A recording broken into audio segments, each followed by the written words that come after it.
من ذا الذی یقرض اللہ قرضا حسنا فیضاعفہ لہ اضعافا کثیرا، کون ہے وہ شخص کہ جو اللہ کو قرض حسنا دے؟ یہ انفاق جب کیا جاتا ہے خالص اللہ کے دین کے لیے تو اللہ کہتا ہے یہ میرے ذمہ قرض ہے، دین میرا ہے، تم میرے دین کو غالب کرنا چاہتے ہو، میری حکومت قائم کرنا چاہتے ہو، تو جو کچھ اس میں خرچ کرو گے وہ مجھ پر قرض ہے، قرض حسنا ہے۔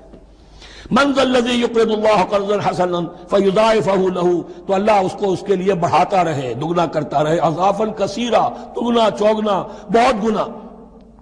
واللہ یقبض ویبسط، اور اللہ ہی کے اختیار میں کسی چیز کو چھوٹا کر دینا، سکیر دینا اور کھول دینا اور کشائش کر دینا۔ وَإِلَيْهِ تُرْجَعُونَ، اور اسی کی طرف تمہیں لوٹا دیا جائے گا۔ یہاں دیکھیے یہ دونوں چیزیں، جہاد بالنفس اس کی آخری شکل قتال، اور جہاد بالمال اس کے لیے پہلے لفظ آ رہا تھا انفاق، اب قرض حسنہ، اللہ کو قرض حسنہ۔